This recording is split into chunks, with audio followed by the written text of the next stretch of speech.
الأرض ومن فيها إن كنتم تعلمون سيقولون لله قل أفلا تذكرون قل من رب السماوات السبع ورب العرش العظيم سيقولون لله قل أفلا تتقون. Assalamualaikum warahmatullahi wabarakatuh. Perkenalkan, nama saya Rajwa Khadijah Alhamdani dengan NIM 5123129, mata kuliah Pendidikan Agama Islam 2 dengan dosen pembimbing Bapak Dr. Sarwo Edi SAGMN.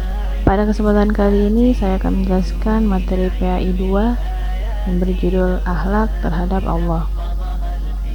Pembahasan pertama yaitu pengertian akhlak. Kata khalaq artinya telah berbuat, menciptakan, atau mengambil keputusan untuk bertindak. Secara terminologis, akhlak adalah tindakan yang tercermin pada akhlak Allah Subhanahu wa taala yang salah satunya dinyatakan sebagai pencipta manusia dari segumpal darah. Allah Subhanahu wa taala sebagai sumber pengetahuan yang melahirkan kecerdasan manusia, pembebasan dari kebodohan, serta peletak dasar yang paling utama dalam pendidikan.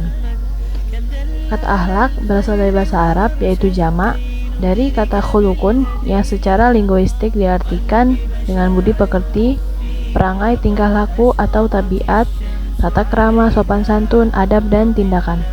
Kata akhlak juga berasal dari kata khalaqa atau khulukun, artinya kejadian serta erat hubungan dengan khalik, artinya menciptakan tindakan atau perbuatan, sebagaimana terdapat kata al-khaliq, artinya pencipta atau makhluk yang artinya diciptakan.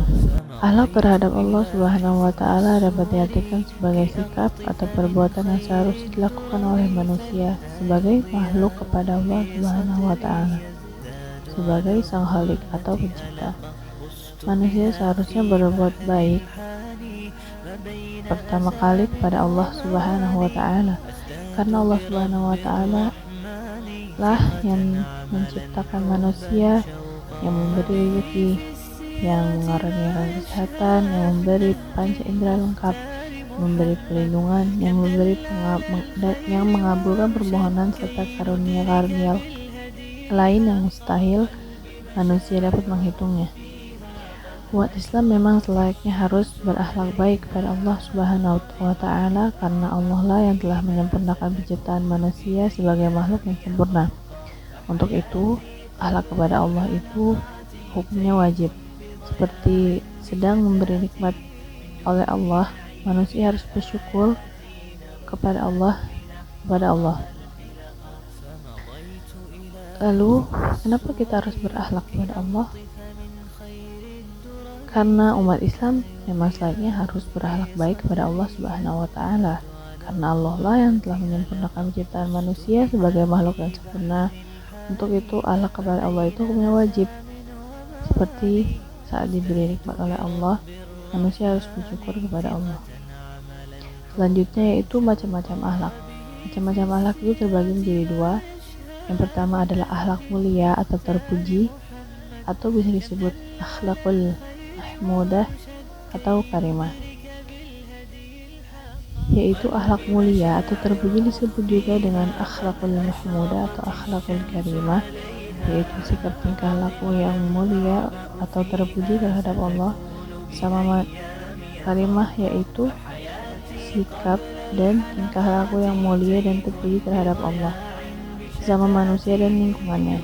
Sifat mulia tersebut bagi setiap muslim perlu diketahui yang bersumber dari Al-Quran dan hadis. Sifat terpuji sangat memberikan jaminan keselamatan kehidupan manusia dalam hubungan dengan Allah, kehidupan pribadi, bermasyarakat, dan negara. Yang kedua adalah akhlak buruk atau tercela, yaitu akhlakul mazmumah. Akhlak tercela disebut juga akhlakul mazmumah, yaitu sikap dan tingkah laku yang buruk terhadap Allah, bersama manusia, makhluk lain, serta lingkungan.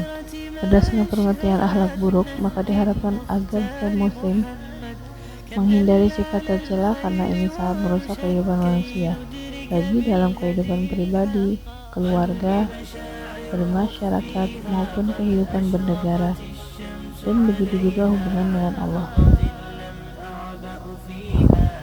Contoh dari akhlak baik terhadap Allah, dia terdapat 5 contoh. Yang pertama, takwa kepada Allah Subhanahu wa Ta'ala. Secara etimologis, takwa berasal dari bahasa Arab, yaitu takwa. Kata takwa memiliki kata dasar pokok yang berarti menjaga, melindungi, hati-hati, waspada, dan lainnya. Adapun secara terminologis, kata takwa berarti menjalankan apa yang diperintahkan oleh Allah dan menjauhi segala apa yang dilarangnya. Contoh yang kedua yaitu cinta kepada Allah Subhanahu wa Ta'ala. Definisi cinta kepada Allah yaitu kesadaran diri, perasaan jiwa, dan dorongan hati yang menyebabkan seseorang terpaut hatinya kepada apa yang dicintainya dengan penuh semangat dan rasa kasih sayang. Sebagaimana dalam firman Allah Subhanahu wa Ta'ala di surat Al-Imran ayat 31 yang artinya, jika kamu benar-benar mencintai Allah, ikutilah aku. Saya Allah mengasihi dan mengampuni dosa-dosamu. Allah Maha Pengampun lagi Maha Penyayang. Contoh yang ketiga yaitu bersyukur terhadap Allah Subhanahu wa Ta'ala, yaitu syukur memuji Sang Pemberi nikmat atas kebaikan yang telah dilakukannya. Syukurnya seorang hamba berkisar atas 3 hal, dan jika ketiganya tidak berkumpul maka tidaklah dinamakan syukur. Di antaranya yaitu mengakui nikmat dalam batin, membicarakannya secara lahir, dan menjadikannya sebagai sarana taat kepada Allah. Lalu yang keempat yaitu berbaik sangka kepada Allah Subhanahu wa Ta'ala. Berbaik sangka kepada Allah ialah keniscayaan manusia sebagai umat yang diciptakan oleh Allah. Hendaknya kita berhusnuzon, jangan suudzon, karena apa yang akan diberi oleh Allah itu pasti baik bagi manusia. Dan yang kelima, contoh terakhir itu adalah bertawakal kepada Allah Subhanahu wa Ta'ala, yaitu sikap berserah diri kepada Allah. Setelah manusia memohon kepada Allah, hendaknya diiringi dengan berusaha, bukan hanya berdiam diri untuk memenuhi doa tersebut, tapi harus juga diikuti dengan usaha. Itu yang disebut dengan tawakal. Selanjutnya adalah contoh akhlak buruk terhadap Allah. Contoh yang pertama adalah musyrik, yaitu mempersekutukan Allah dengan makhluk lainnya, seperti menyembah berhala karena ini bertentangan dengan ajaran tauhid. Yang kedua adalah takabur, yaitu menyombongkan diri dan tidak mengakui kekuasaan Allah dalam alam ini. Adapun yang menyebabkan seseorang menjadi takabur salah satunya karena dia berwajah tampan atau cantik, berkedudukan jabatan yang tinggi, memiliki kekayaan, dan lain sebagainya. Contoh yang kedua adalah murtad, yaitu sikap mengganti keyakinan diri dan beralih keyakinan yang lain dari agama Islam atau keluar dari agama Islam, maka mendapatkan hukuman riddah, yaitu hukuman mati saat di akhirat kelak. Dan yang terakhir adalah munafik, sikap seseorang yang menampilkan dirinya berpura-pura atau tidak tulus hatinya mengikuti ajaran Allah, dan ini termasuk sifat berkhianat.